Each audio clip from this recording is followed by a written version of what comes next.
Welcome to the Growth Boss podcast, where we seek out the secrets to high-performing campaigns from some of the smartest marketers in the world.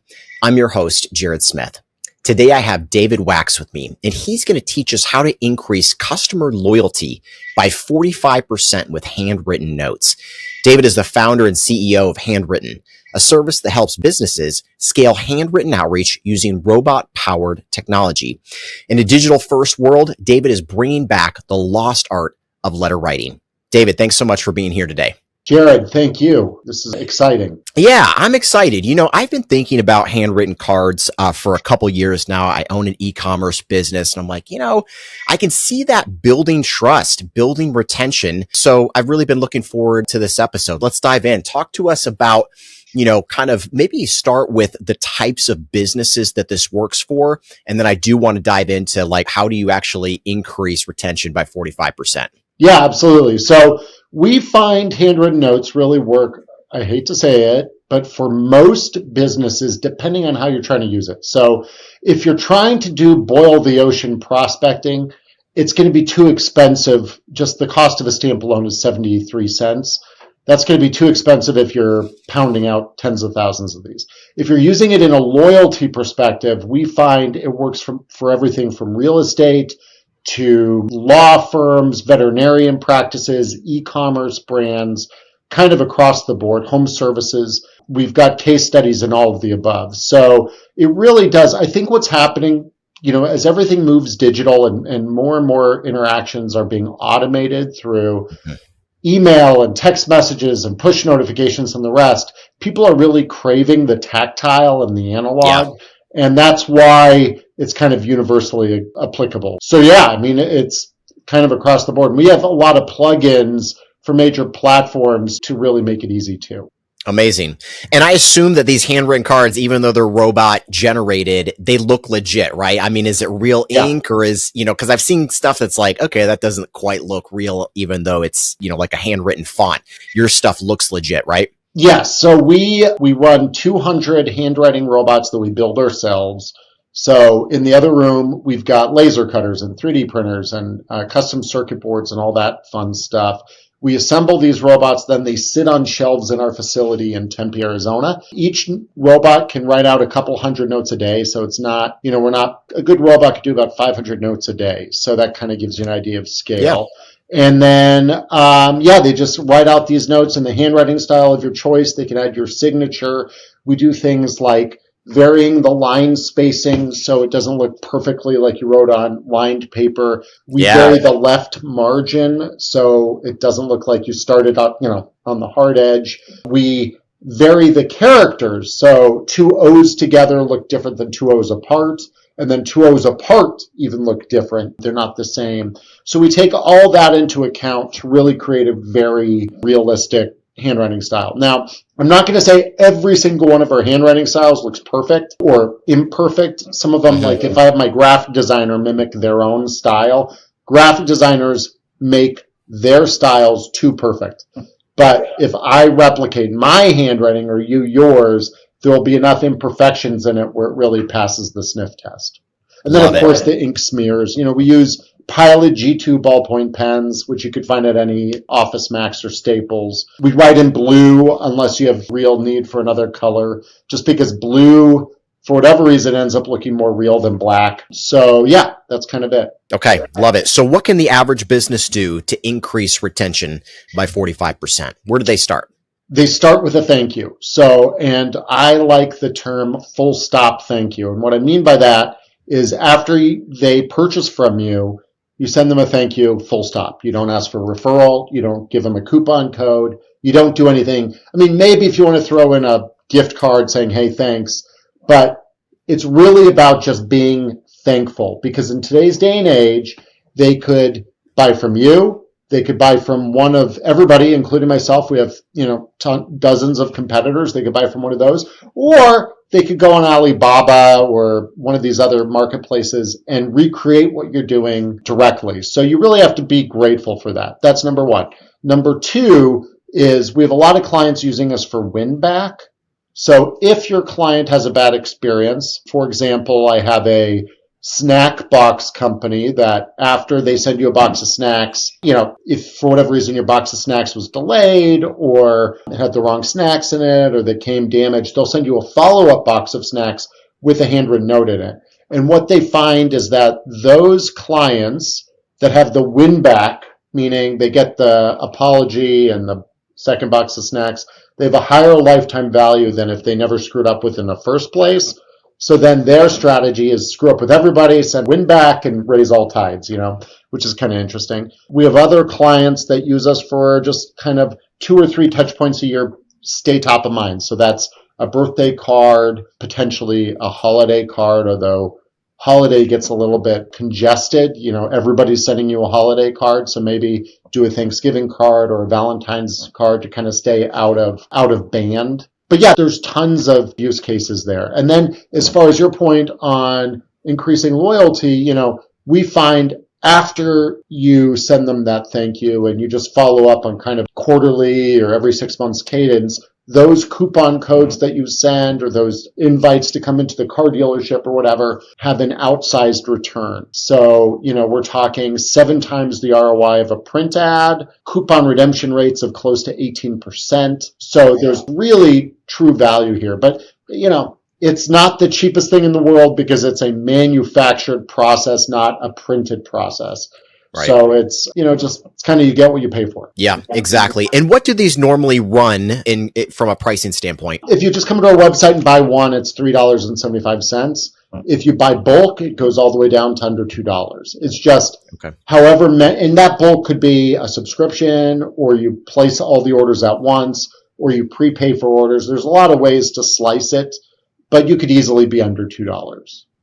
And if somebody wanted to just use the service as a test case, kind of like I would be thinking about this as a business owner, I have an e-commerce brand. I'd be like, okay, let's do kind of one round, a couple thousand cards, kind of see what happens.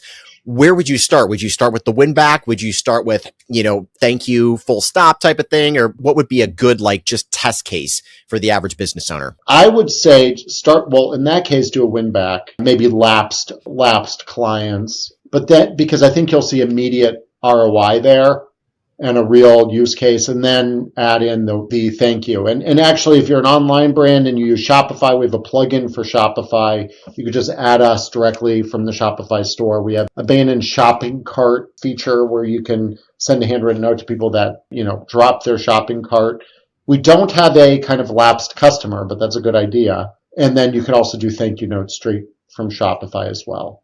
We also have a lot of other integrations through Zapier and the rest, but you mentioned e-com, so I thought I'd throw that in there. Yeah. And are the cards branded or are they kind of unbranded and just a little generic thank you? What works best for you? That is a great question. Now, 2 ways. Number 1, they're never branded handwritten. You can go on our website and design your own cards if you want. So it could be, and there's no additional cost. So it could be a full bleed image on the one side and your logo on the other or whatever you want. We do folded and flat, so you could go crazy there. I think sometimes for those full stop thank yous, just sending a thank you card that looks like you got it at Hallmark is a very interesting tactic. And we recommend it to nonprofits. For e-com brands, I think it's worth testing. I think, it's kind of creating this more personal, hey, this isn't a something we send to everybody, we're just sending it to you type deal. You could also play with a flat card, like a little piece of stationery with your brand at the top and, from the desk of Jared Smith on the bottom, and then, you fill it in that way. So you could kind of do a mini brand there, more about the Jared Smith brand than your e-com brand. But we recommend that, especially for those thank you notes. Love it.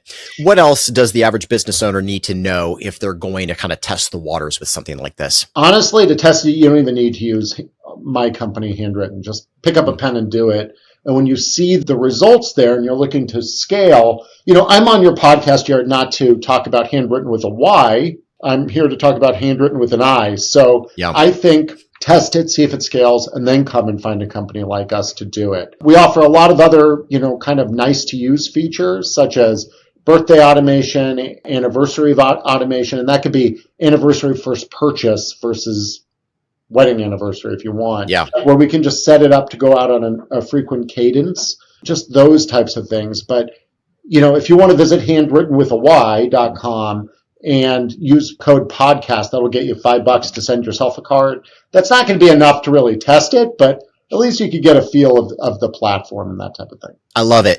So you've got hundreds of these robots that are writing cards for you. You've clearly built a very successful brand. Everybody listening here, I'm sure, would love to hear a little bit about how you did that. I mean, walk us through maybe a little bit of the early days of getting this brand off the ground and the critical kind of points that you were able to make in order to get to where you have hundreds of robots writing hundreds of cards every day for you. We're still doing it. It's the startup mentality has not changed. It is a tough business, but it's actually my second one. So prior to this, I ran a pretty successful text messaging company. We did all the texting for like Abercrombie and Fitch and Toys R Us and some very large, now defunct brands. No connection. But I sold that company, worked with the new owners for a couple years, and then I was on my own. And I thought, nowadays, everybody, we were sending millions of texts a day, and now everybody is receiving millions of texts a day in email. So I thought maybe we could automate analog, and that's where this came from. The early days, I'm a software guy. I'm not a hardware guy. I bought some off-the-shelf handwriting machines that quite frankly, do not pass muster. Some of our competitors are still using them, surprisingly. But we started with that, and then we got some very big accounts just from Google Ads and outbound marketing and that type of thing. And I realized if we're going to grow, we're going to have a better offering, and we have to make our own robot. And we had about 2 false starts of hiring different people, and they didn't deliver the mechanical robot we needed. And then finally, I found a company in Arizona where we're based that could help us get off the ground. Once we had that prototype robot, I hired a kid straight out of ASU, Arizona State, and he was given the designs of the robot and told how to make it. He then came back with suggestions on how to replace metal parts with 3D printed parts, and it blew my mind. It just blew my mind because the cost of some of these metal parts, it was like $400 just for a box that held the electronics on the robot. That box alone, just a metal box, cost $400. I replaced it with a $9 3D printed part, and the 3D printer at the time cost $400. So for every robot I built, I paid for the 3D printer. It blew my mind. So we went down this path of design for manufacturability and let's make everything 3D printed, which was not the right answer. And then we replaced it with laser cut and all these things. Net, as of last year, we were making huge changes to how we do this. Now, as of 2025, March, I would say we're firing on all cylinders, but it took us 11 years to get there. 11 years. Unlike my last business, which was started, built, and sold in 8 years, it's taken us 11 years to get everything down. And it's not just, and I don't know if any of this applies to your listeners, so I'm sorry, but it's not just building a robot to write notes. It's the whole process of, I call it tracking grains of sand. We do about 10,000 to 15,000 notes a day around here.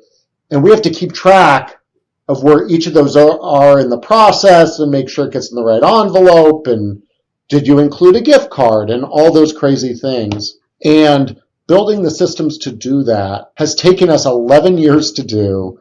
And just now, everybody in the office is finally taking a sigh of relief and giving each other high fives. I was just talking about this morning. It's been really fun and cool to kind of go on this wave. And now we know what we need to do. We're doing it. It's working. Our turnaround time is drastically improved. Our error rate is drastic. Everything is improved, and it's been really cool to see. So if I had words of advice, I will tell you, and these are not my words, these are actually words that Conan O'Brien gave me when I met with him in college. He was just starting his late night show, and he came and did a speaker tour, and he showed up at my college. And I was on the team that brought him I was on the speaking group that brought him, and I met with him, and he said, always get in over your head. And that is words of advice. Granted, I went to school a long time ago. It's been 25 years since I graduated. So about 29 years since this happened. And it's resonated with me ever since. It's just always getting over your head. And that's really been kind of a creed I've lived by. And now, 11 years later, the thing is finally humming. So I don't know if it's worth it, but it's humming. As far as bootstrapping and all that, I was fortunate to have money from my last venture that I sold, but I run businesses profitably, even at the expense of growth.